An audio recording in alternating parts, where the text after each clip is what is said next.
Daar gaan wij zo meteen mee varen. Daar ligt gewoon 3 keer 400 pk achter. Die supercharger, heerlijk. Hallo jongens, meisjes, dames, heren, we zijn er weer. En deze keer weer Joffrey in de vlog. Het wordt een beetje standaard de laatste tijd. Maar ik ben niet aan het werk, dat scheelt weer. Nee, dat scheelt inderdaad. We gaan wel wat leuks doen. Ik denk ik laat jullie alvast een klein beetje in de achtergrond zien. Ja, wat gaan wij doen? Dit is wel iets met motoren te maken. Weet je wat, ik ga het jullie gewoon even laten zien.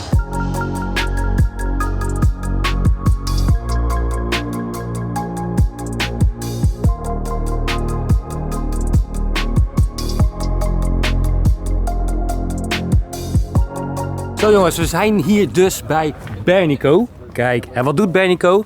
Die maken trailers. En wat ligt er op de trailer? Een powerboot. Die maken ze ook. Volledig handgemaakt. Alles wat je ziet, dus ook het carbon, komt gewoon allemaal uit hun eigen werkplaats. Ze hebben laatst ook de boot gebouwd voor John Olsen. Dus dat is misschien wel heel interessant om te weten. Maar als ik hier zo sta te kijken jongens, het is echt bizar.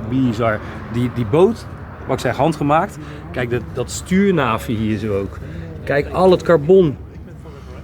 Kijk naar die stoelen.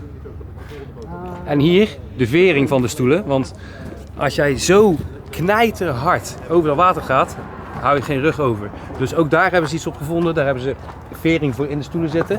Ik heb heel eventjes de GTR ernaast gezet. Naast deze boot. Ik vraag me af welke zouden sneller zijn. Maar we gaan straks ook nog varen met een boot met 3 keer 400 pk erachter. Dus dat is 1200 pk. Dat is meer dan pk's in deze auto. Zoals jullie weten. Volg ze ook daarom op YouTube. Ik zal het even laten zien. Live on Water. Met een hashtag ervoor. Dat is het YouTube kanaal. Dan kun je ook zien wat voor een boten er allemaal al gemaakt zijn. Rondvaren, noem maar op. Wij gaan zo meteen uitleg krijgen. Het is een beetje een speciale dag hier. Niet iedereen is welkom. Maar wij wel. Ik ben hier vandaag natuurlijk met Joffrey. Wij gaan gewoon alles aanhoren. Over ons heen laten komen. Het meemaken. Misschien als we de kans nog krijgen straks. Gaan we ook nog de GTR tegen een boot zetten. Dat gebeurt dan op het kanaal hiernaast, waar een mooie weg naast ligt. Maar dan moeten we even wachten tot zo ongeveer de dag erop zit. Ja, dan is die weg gewoon vrij. En dan hebben we er ook gewoon tijd voor misschien. Mocht het niet lukken, dan houdt het op. Ondertussen, ik loop hier weer naar een andere boot toe, die is nog niet klaar. Dit is gewoon nog een Shell. Maar dit is wel heel erg knijtervet. En zo meteen gaan ze nog eentje te water laten, dus dat ga ik jullie ook even laten zien. We gaan nu dus eventjes nog een bootje te water laten. Het is gewoon zo'n schitterend zicht. Achter die Porsche, deze boot. De trailer raakt gewoon de grond, je hoorde het al, maar wat een ding hé. Deze heeft dus ook een motor aan de binnenkant zitten, dus die maakt nog net even wat meer kabaal ook. Dat gaan we straks ook nog meemaken. Zo, ik loop hier ondertussen eventjes gewoon een stukje mee.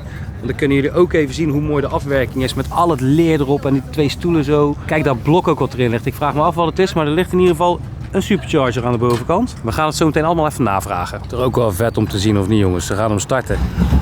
Wohoho. Dan krijg je toch een spontane lach van op je gezicht of niet? Dit is heerlijk. Zo, en achter mij gaat ondertussen de volgende boot te water. Geen idee wat voor een blok dat daarin ligt, want die ligt echt helemaal intern.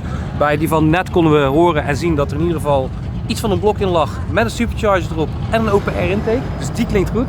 Zo meteen gaan we natuurlijk ook even luisteren hoe dat deze klinkt. Helemaal volledig handgemaakt jongens. Dit is echt gewoon bizar om te zien. Ik bedoel, ik vind het heel gaaf. Ik ga stiekem even van dichtbij kijken. En volgens mij zie ik hier ook al een luchtinlaat zitten. Dus helemaal custom gemaakte trailers ook. Je ziet dat alle trailers hier ook gewoon dikke wielen eronder hebben liggen. Deze zelfs 6 stuks. Het zijn volgens mij knijtersnelle bootjes dit. Echt knijtersnel. Maar daar liggen die andere boten in ieder geval. Ik zal het jullie even van proberen dichtbij te laten zien. De boot die net het water ging en de boot ernaast. Die boot ernaast, daar gaan wij zo meteen mee varen. Daar ligt gewoon 3 keer 400 pk achter. Echt bizar. Ongekend. We staan hier net heel even snel te checken. Maar kijk eens hier die uitlaatpijpen. Er zitten er 2 van op. Hè. 2 van die pijpen zo. Daar nog 1. Vet hoor. Ik denk gewoon 4 inch. Dit is... Ik denk minimaal, ik denk eerlijk gezegd dat dit gewoon maatje rioolpijp is. Oftewel 11, 12, 13, 14 centimeter doorsnee. PVC 12. Ja, inderdaad. Die stabilisator joh. Geweldig aan weerszijden, op al die boten ook. Deze kunnen we dus niet zien wat voor een blok erin ligt. Wel heel erg vet hoor. Kijk hier in die wrap ook. Is het een wrap trouwens of is het gespoten? Jij moet dat kunnen zien en vertellen. Het is gespoten. Dit lijkt mij ook wel gespoten. Ja, het is gespoten. Vet hoor, zo die naam erin. Ik weet niet of het op beeld ook goed overkomt, maar wel heel erg gaaf. Waar heb je me naartoe genomen? Jij hebt kleur rood. Heb jij blauw? Ik heb nog geen idee, volgens mij moet ik hem nog aanzetten, maar Silent Disco. Ik weet nog niet zeker, maar... We gaan in ieder geval heel eventjes luisteren naar een presentatie. Zo, net de experience gezien op de televisie. En nu gaan we het dus ook echt meemaken. Ik heb dat stukje op televisie natuurlijk niet gefilmd, want zo meteen gaan we het in het echt meemaken. Kan ik beter dat op film zetten. We gaan nog heel even snel een jasje aantrekken en dan gaan we de boot op. Zo jongens, het gaat gebeuren. We gaan de boot op. Dus dit is waar we hiervoor zijn natuurlijk. Hè. Even een experience. Je hebt net al een klein stukje boot gezien. Ja. Er ligt daar een monster in het water. Dit is wel echt bizar. Hoeveel mensen kunnen hier aan boord? We hebben wel 20 man. 20 man erop? Jeetje. Hey, het is 450 pk per motor. Wij waren heel stoer aan het roepen dat het 400 pk per motor was, maar als jullie kunnen rekenen, 450 pk, 3 motoren per stuk. Dit gaat leuk worden jongens. Zo jongens, wij gaan eens even lekker achterin zitten en kijk hier joh. Gewoon overal JL Audio en... Dit is pas een serieus dikke partyboot hè? Ik wil zeggen. Niet normaal. Dit is gewoon een complete bar in ook. Ja. Geniaal dit, echt waar. En hij was net een bocht aan het maken en dan vertelde hij, je hebt 3 motoren en dan moeten we 2 buitenstukken tegen elkaar in laten draaien, zodat hij echt de rondste as draait, die boot. Dat is wel heel erg vet hoor. Vet hè?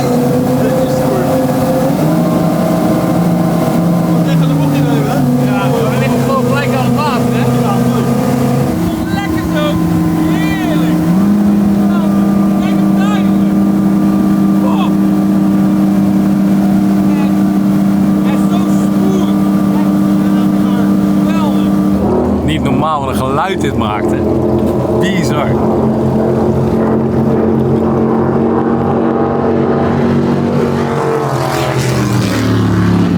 Super vet dit. Zo, dat is echt niet normaal. Dat geluid is echt dik omdat hij eraan komt. Zelfs als een helikopter van ver aankomt of zo. En dan denk ik, die dingen voorbij. Ik denk dat het op camera minder heftig is als in het echt. In het echt is het echt gewoon bam, geweldig. Niet normaal. Hier komen ze aan met z'n tweeën. De een kwam net langs rechts, de ander langs links. Die is echt zo super vet die boot. Oh. Niet normaal. Die vind ik echt knijtervet. Ja, inderdaad. 2.8 supercharge. Ja. Wat een ding hé. We noemen hem hot chocolate. Ja, dat snap ik. Ja. En die is dan gemaakt voor wedstrijd. In ieder geval, zo heb ik het begrepen. Het zal ook wel voor wedstrijd zijn, maar ook voor recreatief gebruik. Wat een ding hé. Ik ga eventjes ondertussen even een stukje naar voren lopen hier. Toch eens eventjes deze boot ook even inspecteren. Want er zit gewoon een complete party barbecue in hier zo. Niet normaal joh. Kijk en hier zo. Dit is hoe je hem bestuurt. 2 serieuze beeldschermen met alle informatie en carbon wil je hebben? Ja, alles is carbon. Dat is gewoon bizar. Echt alles is carbon hier zo. Ik kijk mijn ogen uit jongens, niet normaal. Kijk hem gaan jongens. Zo meteen gaan wij daar dus ook in.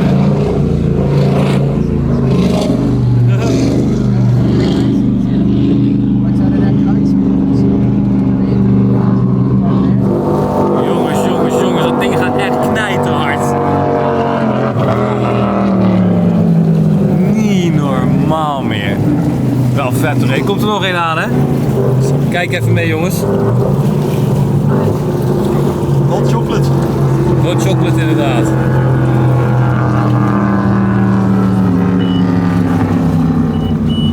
Vet hoor. Even de andere kant op.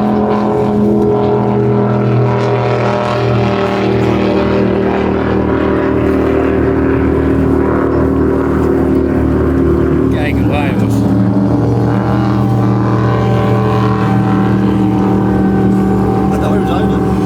Niet normaal hè? Je hoort gewoon die supercharger helemaal gaan. Geweldig.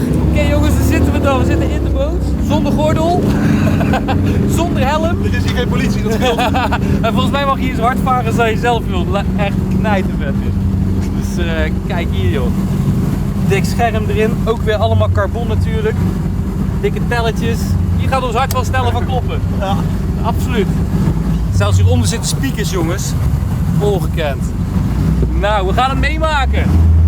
Dus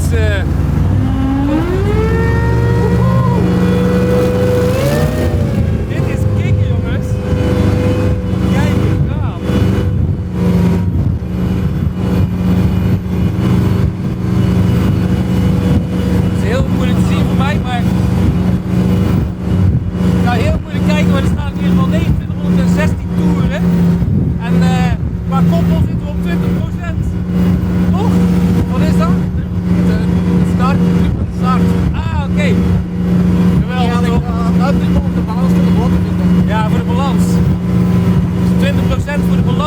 boot. Jeetje, wat is dit vet jongens. Wat een zuiver erachterin. Heerlijk. Gewoon een supercharger hè. V8 hè. Ja. V8. Supercharged V8. Eventjes door de bocht. Even door de bocht. Hij kast erop. Oh, niet normaal jongens. Lekker klauwen. Wacht wel jongens.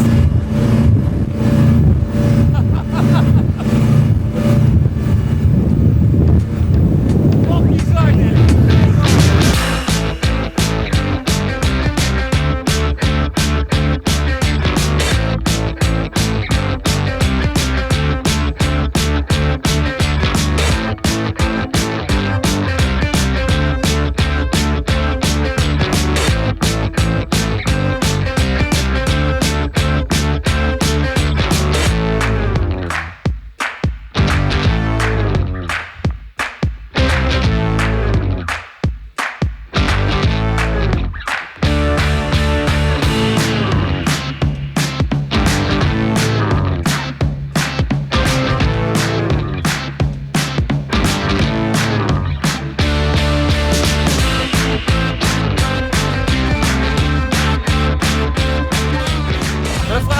Je hebt gewoon flippers achter je stuur. Ja, dus ik ken de trim van de motor. Oh, dat doe je daarmee? Dat is naar beneden, dat is Ja? naar boven. Als je Ja, het varen bent, heb je geen tijd om na te denken welk knopje je gebruiken. Nee, Het is inderdaad. heel makkelijk, alles van voor is naar boven, alles van achter is naar beneden. Ah, dat is wel makkelijk ja. En dan, wat zuipt dit nou? Aan benzine? Veel. Veel hè? Dat gaat hard hè? Nou, belangrijk, en wie betaalt het nou? Nee, dat doet er niet toe. Disposable. Dat zijn vol gasverwarers, die hebben 250 liter op een uur. 250 liter per uur. Dat is meer dan mijn GTR. 60 liter in een kwartier is mogelijk, maar dit is ook niet normaal hoor. Zo, echt heel gaaf. En in kilometers per uur, weet je hoe hard wij net gingen? Ja, 138. Was dat die 138? Ja, maximum snelheid hebben we dit gehaald hebben. Dat is nog niet het maximum van de boot, maar ja, Dat is niet te doen. gaan we niet doen. Het is de bedoeling dat we het overleven. Ja. Toch? Maar wat een experience jongens. Super gaaf. Die supercharger, heerlijk.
Jongens, wat was dit gaaf. Niet normaal, wat een experience.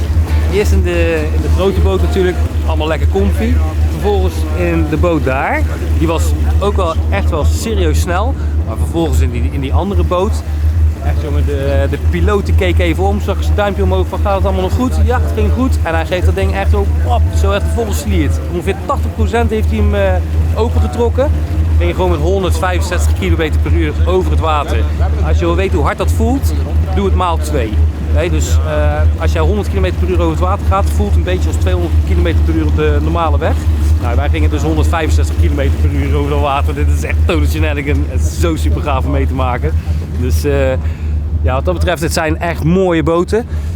Nu gaan we even snel een hapje eten. En daarna gaan we kijken of we de GTR tegen een van die boten kunnen zetten. Ik weet niet of het gaat lukken. Waarschijnlijk wel, maar... Het is niet eens een schande om hiervan te verliezen. Nee, inderdaad. Als ik verlies, dan vind ik het eigenlijk nog best leuk.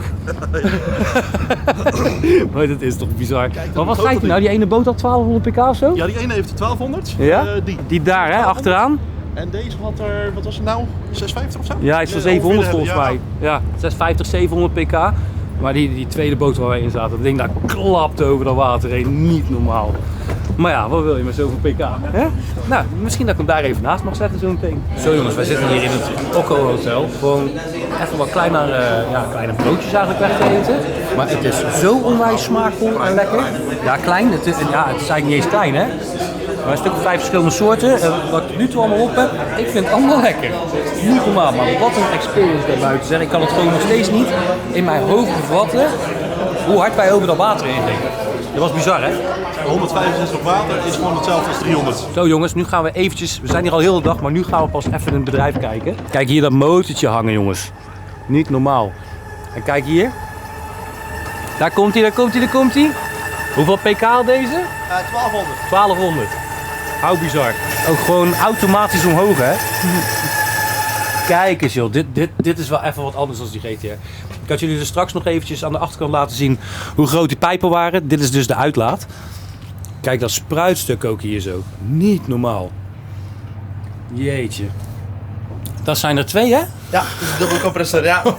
Eentje was niet genoeg. Eentje was niet genoeg. En hier het aanzuigen joh, openluchtfilters. Niet normaal. Jeetje zeg, wat een gaaf blok is dit zeg. 9,1 liter. 9,1 liter. 9,1 liter, ja. 9,1 liter. En dan vaar je 250 liter eruit in een uur. Ja, zoiets hè. Een goede 250 liter. Tot 300 liter. Niet normaal. Dat is echt niet normaal. Ja. Wat bizar. Maar wat een ding hé. Jeetje zeg. En binnen hebben we ook nog wel iets leuks. Hebben jullie de carbondeksels dan ook zelf gemaakt? Ja. Kan ik dat zo laten zien? Ja, daar. Carbon. Wordt ook gewoon zelf gemaakt hier. Jullie doen echt alles in house hè? Ja, alles in huis. Ja. Niet normaal. Zal je nog eventjes aan de achterkant de uitlaatpijpjes laten zien? Gewoon dat kan. Dus zal je vertellen, daar is mijn nieuwe uitlaat niks bij. Dat zijn pas pijpen. Dat is niet normaal. Eventjes voor te laten zien, mijn vuist erbij. Oftewel, die kan er met gemak in. Dan kijk ik nog in ronddraaien. En zo zijn het er 2, hè? Dus daar nog eentje. Hier, die schroef. Ik heb de schroef aangeraakt. Dat is toch een kikker. Oké, we gaan eens even binnen kijken. Binnen wordt ook weer volgens mij helemaal gaaf. Dus ik ben benieuwd. Dit is eigenlijk top secret. Ja. Dus Het is eigenlijk top secret. jeetje, dit is gaaf. Gewoon helemaal force carbon. Ja. Kijken of ik het goed kan zien zo. Jeetje. Er is ook een beetje groenig in, of niet? Er zit inderdaad een heel donkere, maar dan meer aan de grijze kant eigenlijk. Ah, oké. Ja, ik ben een man en ik ben kleurenblind. Binnenkant. Ja, dit is toch bizar? Ik zou bijna zeggen, zit dat nou lekker? Maar volgens mij wel. Dit is een bureaustoel. Hè? Zit echt lekker. Ja. Jij neemt zoiets als bureaustoel. Nou ja, ik zou het wel willen, maar... Echt bizar. Maar ik zag daar ook echt iets vet staan. Ik zie hier zoveel vette dingen staan eigenlijk. Dit ding is echt groot. Niet normaal. That's what she said, maar... Hoeveel personen kun je hierin? Dit gaat nu tot nog zeker 6 personen. Dus 6 6 personen personen al vaste bucket seat. Dus je Ja. kan ook nog uitgebreider gaan. Het is nog veel groter. Maar echt in bucket seat kan je nog 6 personen mee. Jeetje. Bizar hè. Kijk joh, helemaal mooi afgewerkt ook. Ook weer die telletjes natuurlijk en alles. Echt wel heel gaaf. En dit is dan eigenlijk gewoon recreatie. Ja, Of is het echt voor de race? Nee, het is Puur fun. Puur fun. Oh, niet normaal. Ja, of je neemt gewoon een hele grote een jacht, of je neemt dit. Of allebei. De offshore yacht. Of allebei. Ja, waarom ook niet. Het is echt zo knijtervet dit. Maar daar ligt er nog eentje, daar gaan alle kleuren vanaf. Die wordt opnieuw gespoten zo te zien. Die is... Hij blijft zo. Wat? Nee. De klant, waarom zo blijven? Serieus? Ja. Het is een beetje zo hot rod stijl. Ja, een beetje inderdaad. Ja. Bizar hé. Ja, waarom ook niet? Als het kan, waarom niet? Klant wil me graag zo houden. Ik vind het wel gaaf. Jullie maken echt alles in-house. Dus ook net als het aluminium, die brackets en alles. Het ijzerwerk. Alles op bekleding, design, ontwerpen, elkaar steken, testen. Serieus? Alles van carbon ook bijvoorbeeld. Ja, dat Ook carbon, van daar ben ik eigenlijk wel nieuwsgierig naar. Hoe doe je dat? Nu in Forged doen we eigenlijk alles in prepreg. Dus Ja. dus eigenlijk echt een bepaalde werking en strategie. Maar de prepreg die dat wij binnenkrijgen is niet de look die dat jij daar ziet. Nee, inderdaad. Dus er is nog een hele andere ontwikkeling die ik jou nu niet kan vertellen. Ja. Maar er is een hele andere look. Voor die look te krijgen hebben we nog een hele andere ontwikkeling dat we nog eens aan toepassen op de originele Forge dat wij binnenkrijgen. Jeetje. Waardoor dat je dan eigenlijk die flaming Ja, Forged die eigenlijk... flikkering ja. erin, die... ja, wat is het eigenlijk? Een soort stukjes. Als je er met je koplamp op zit, Even het lampje aan en dan... Ting, dan zo. zie je eigenlijk... Ja, dit is echt heel gaaf. Heel gaaf. Dus in de zon komen ze natuurlijk wel heel hard. Dat komt echt wel heel vet uit. Absoluut. Ja, ik vind het zo bizar. Maar ook hoe dat het verhaal is. Hoe het begonnen zijn. Ja, dus inderdaad al... Het is eigenlijk al een heel kleine start. Ja. En we zijn nu echt heel hard aan het... De grote Je baas ziet ook was zeg alles maar een op jaar de of plaatsen 18. Die zijn, wilde ja. heel graag gaan varen. Had 2 motoren op een gegeven moment. Toen moest hij zijn boot nog zelf maken. Toen was de boot bijna klaar. Toen kwam er een dude binnen en die zei: hier heb je geld, ik koop jouw boot. Toen dacht hij: ja, dan begin ik maar opnieuw. En zijn volgende boot was ook verkocht. En zo is het bedrijf dus ontstaan in die tijd. Ja. Geweldig. Sinds 1995 of zo? 91 start. 91. 91 start, ja. Zo. Dit heb jij nog niet. Ik wou net zeggen, dat heb ik nog niet gezien. Dit is een 9 liter twin turbo en heeft 1650 pk. En heeft bijna evenveel torque als horsepower. Nee joh, dus Ja. bijna 1600 newtonmeter torque. Jeetje. Dit is bizar jongens. En die turbo's zijn watergekoeld of niet? Ja, dat is alles watergekoeld. Oh. Ja, dat moet ook wel, anders kun je zoveel vermogen toch niet kwijt. Niet normaal. Ja, dit is toch bizar. Af en toe kom ik op wel eens op plekken en die plekken zijn echt gewoon bizar. Dit is zo'n plek, dit is echt bizar. Total shenanigan. Jongens, waar ik nou ben. De gemiddelde audio-installatie van een auto is hier niks bij. Zonder gein. Ze doen hier niet aan blote bekabeling zoals dat heet. Dus dat wil zeggen, je ziet geen bekabeling, mits het echt niet anders kan. Maar de boten, of tenminste deze boot hier, die ligt nog gescheiden. Dus je hebt een onderkant en je hebt een bovenkant. Ik draai heel even de camera om jullie dit te laten zien. Hoe netjes is dit? Dat is wel even iets anders dan van een afstandje erin gooien met 3 tie rips. Ongekend zeg. Maar ook echt alles hè? Ja. Zoals je achteraan hebt. Hoe gaaf. Bijna aan het afwerken en dan heb je alles voor. Ja, hier ben je bijna klaar. Jezus, kijk dan jongens. Dit is de elektronica van de boot. Aan de voorkant. Maar dat betekent dus dat hier zitten je computers in. Hier zit je fuseboxen. Ja. Dus inderdaad computers, zekeringen, versterkers onder andere. Zie ik hier nou een ledlamp? Ja, dus inderdaad, als je bepaalde dingen wil, of een zekering, een simpele zekering wil steken, kan je natuurlijk altijd wel even het licht Even aandoen. een lampje aandoen. Ja, waarom niet? Dat jullie eraan denken joh. Ja, ervaring Het zit natuurlijk. altijd in de kleine dingen. Hè? Het komt te vaak voor dat je even iets moet doen en dan geen lampje bij hebt Ja, natuurlijk. Ja. Maar jullie doen ook zelf heel de draadbomen maken, helemaal ook de sleeves? Alles. Jeetje, wel heel erg gaaf. Wel heel erg gaaf om hier te mogen zijn. Dat vind ik echt super tof. Dankjewel voor de gastvrijheid ook. Graag gedaan. Ik laat even onder deze video eventjes alle informatie van dit bedrijf, zodat jullie altijd eventjes kunnen opzoeken, ook de website. En ja, jullie hebben natuurlijk ook je eigen YouTube kanaal. Ja, klopt. Hashtag Live on Water. Dus ook daar even abonneren. Het zou wel leuk zijn als jullie dat even doen voor me. En voor ons, zo moet ik zeggen. Ondertussen kijk ik hier nog eventjes verder. En jullie zien mij zo meteen weer. Jongens, ik ben even meegelopen naar boven en kijk dit. Tadaa! Zie je gewoon één grote bekledingshop. Niet normaal. Kijk eens, alles kost hem mee. Dit is gewoon een bewijs dat alles dus met de hand gemaakt wordt hier. Niet normaal. Kijk, ik zat van de week nog achter een naaimachine, maar dat was niet dit model. Niet normaal. Maar ja, hier netjes ruitje erin gestikt. Kijk, hier hebben we dat carbon wat we net ook al zagen. Hier zien we in ieder geval de basis, het begin van zo'n Ferrari stoel. Dus alles helemaal uitgetekend op, pop, pop, pop. En daar moet dan op een gegeven moment bekleding op. Jezus. Ik vind het wel knijtervet. Echt knijtervet. Oh, maar hoeveel stofjes heb je wel niet liggen, man? Veel. En dat is natuurlijk allemaal weer bestand tegen water, tegen zout. Ja, UV-bestendig ook vooral.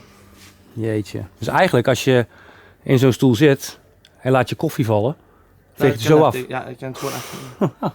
Ja, doe even. En het is ook UV-bestendig. Dus Waarom hebben niet alle autostoelen dat? Dat is ideaal. Als ik McDonald's ga eten, nou ja, je kunt bij mij gewoon op mijn stoel tellen hoe vaak ik er geweest ben. Dus niet normaal, niet normaal. Ja, dit is gewoon een bewijs dat dus inderdaad alles met de hand gemaakt wordt. Ik vind het zo gaaf om hier te staan, hier te mogen zijn. Ongekend. Jongens, ik maak dingen mee hier. Ik denk dat het tijd wordt om de auto te starten, man. We gaan weer eventjes van de trap af. Ja, we gaan eerst de auto eventjes warm laten draaien. En dan gaan we zo meteen maar eens even kijken of we misschien een stukje kunnen optrekken. Oh jee, oh jee, oh jee. Nog voordat we de auto gaan starten. Geen toegang, dus dit hebben jullie niet gezien, oké? Oh, je wordt gewoon... Oh, het ruikt hier lekker. Oh, polyestergeurtje is het, hè? Ja. Dit is natuurlijk zo'n dakje van zo'n... Van zo'n T-top, inderdaad, van de 10 meter. Ah. Zit daar nou een sparkle in? Dat grijs? Ja, maar die ken je, hè? Ja. Die mag ik eigenlijk helemaal niet laten zien misschien. Mag ik hem laten zien wel? Jezus zeg, dit is wel heel gaaf. Zeg jij het maar. Ja, dit is degene dat jullie gaan bekladden, zou ik maar zeggen. Hè? Lekker rap erover. Ja. En hopelijk ineens dit jaar toch ineens de wereldtitel mee te winnen. Hè? Zou mooi zijn. Dus hou Rap My Ride in de gaten. Want dit gaat helemaal, ja, echt helemaal geplakt worden, hè? Ja, helemaal van kop tot teen. Ja. Ja. En nu moet hij klaar zijn, 19e of zo? 19e aan beginnen. 2 weken, hè? Ja, zoiets. 2 weken moet hij in Spanje zitten. Dus wij staan op de GR8. GR8 stopt op de 16e en de 19e volgens mij moet die boot klaar zijn. Lekker druk, hoor. Echt bizar. Die schroef die erin ligt, die komt er achterop waarschijnlijk, of niet? Dat is een promotieschroef.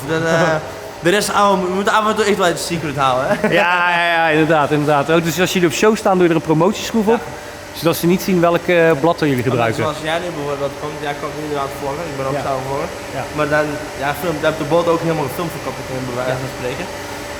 Ja, mensen gaan jou opzoeken en die zeggen van, hey, die is bij mij bij die jongen geweest. Van, ja, wat heeft hij allemaal staan, hoe ziet die boot eruit, als het eigenlijk gewoon achter gesloten aan je hendel staat.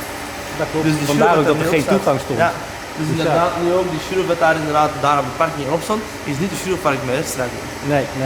Dus het is echt gewoon, jouw wedstrijdschroef ligt gewoon echt in de kluis. Niet in de kluis. Zo gaat dat. Jongens, ik doe het even zo, want het is te snel, te donker geworden. De boot helemaal naar de andere kant toe van het water en de auto moest nog warm draaien. Kortom, je hoort het, hij is warm aan het draaien, maar hij is nog niet warm genoeg. En een boot heeft geen koplampen, dus we kunnen niet meer gaan varen, dus we kunnen helaas niet meer gaan racen. Maar die houden we sowieso te goed, want ik heb afgesproken dat ik binnenkort nog wel een keertje langskom. En dan gaan we wel de boot tegen de auto zetten, gewoon om te kijken of dat, hoe dat gaat. Een 1100-1200 pk boot ten opzichte van een 1000 plus GTR. I don't know, dus wie gaat er winnen?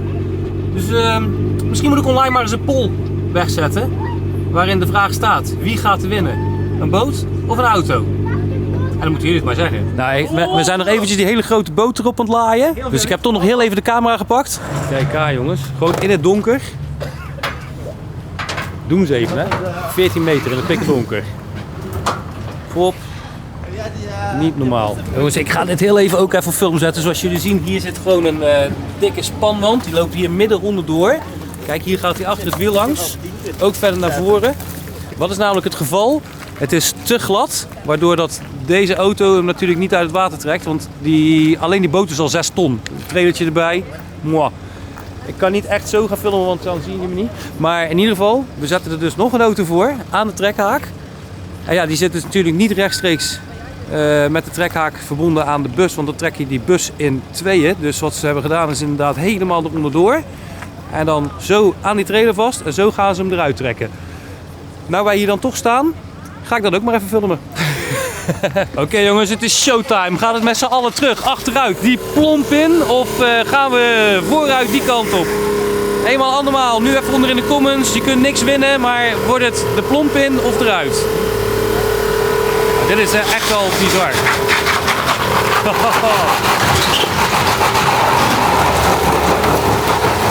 Niet normaal. Totdat die wielen hier bovenaan stonden, was hij gewoon aan het spinnen met die wagen, vol gas. Niet normaal. Wat een combinatie, bizar.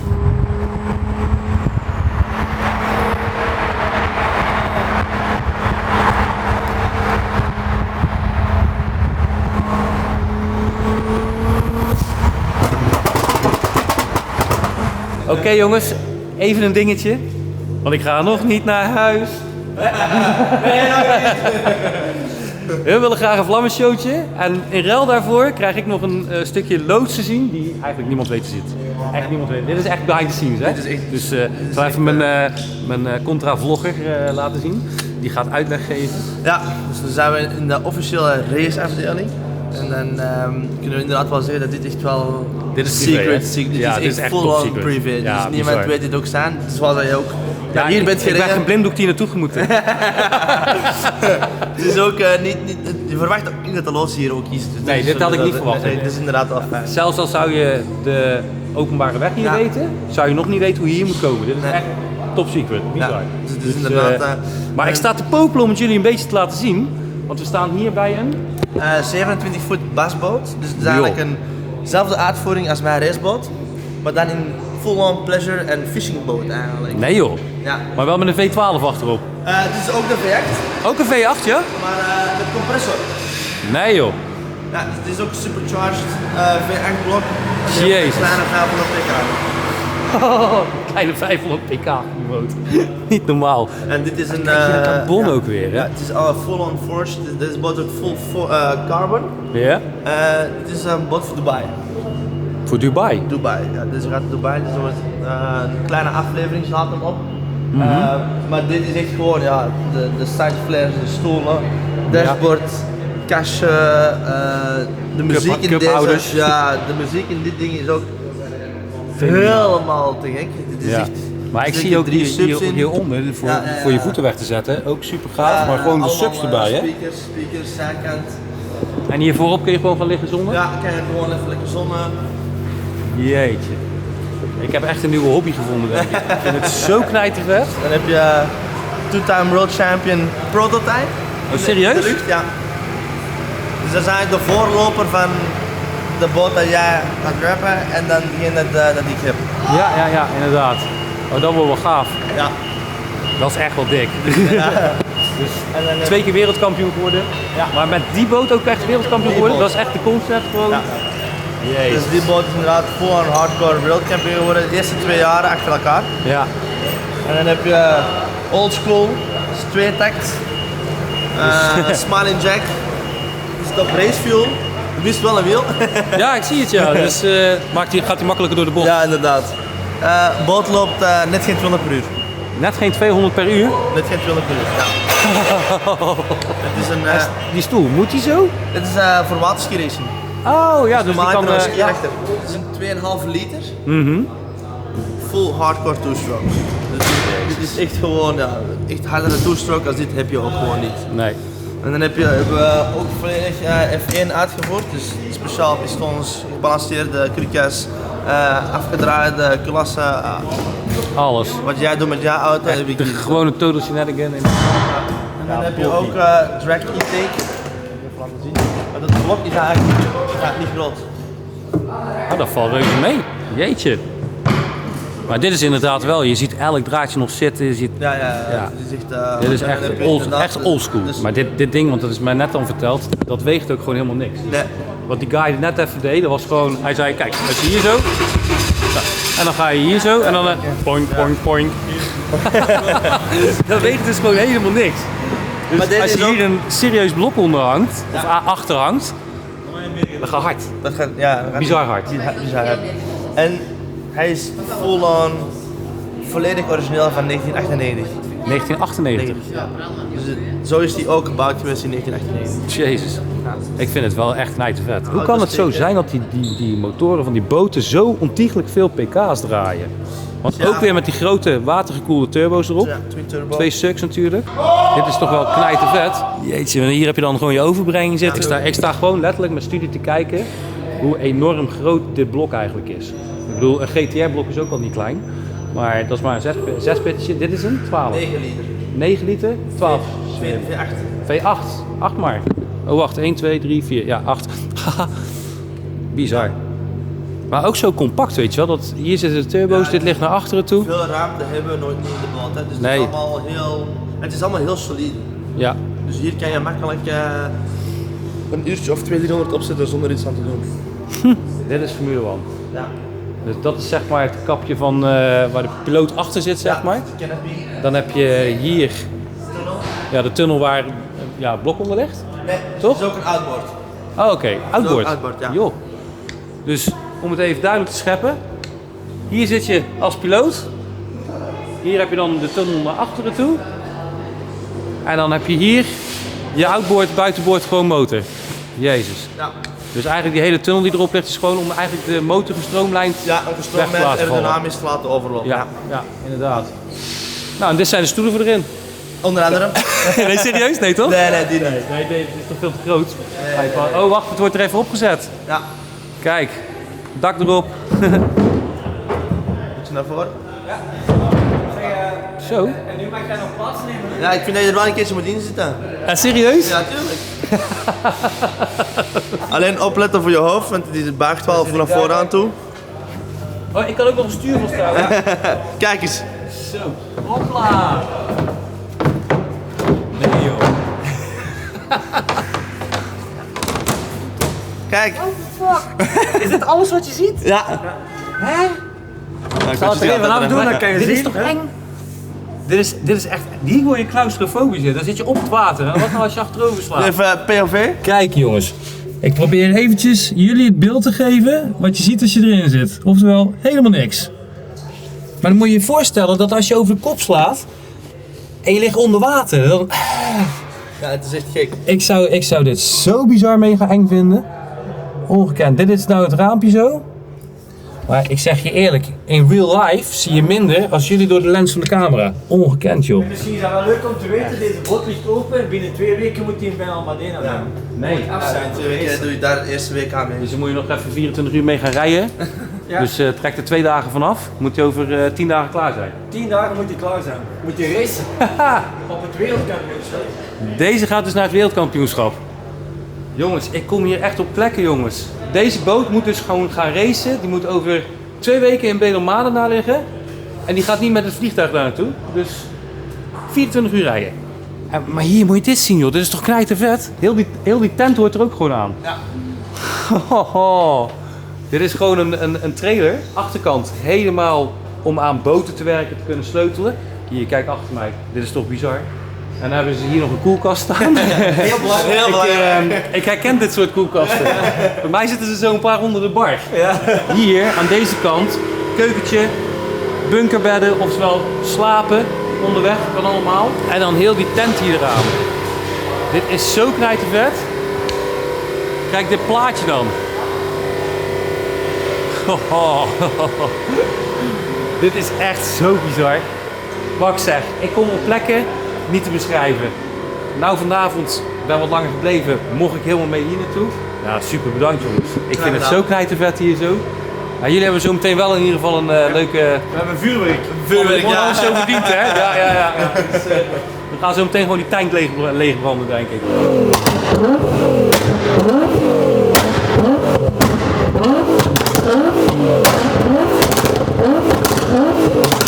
Zo jongens, er was nog even een kleine show, eventjes helemaal aan het einde. Gewoon eigenlijk als bedankje dat ik hier alles zomaar mocht zien.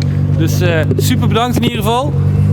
Ik zou zeggen, ik kom vast nog wel een keertje langs. Ja, wij zijn elkaar nog niet kwijt. Voor jullie in ieder geval, vergeet natuurlijk niet te abonneren, maar dat is niet het allerbelangrijkste. Lees even alles info onder deze video en kijk ook even bij deze guys. Wordt super gewaardeerd. Dus ik zou zeggen, stay tuned en tot de volgende vlog volgende week. Groetjes! Thought I met you at the wrong time. Then you caught me on that one night. Girl, I wanna know how this thing get out of my control. Als je het heel lief vraagt, mag je misschien ook met die mee. Een echte falcon. Mag. Ja, mag.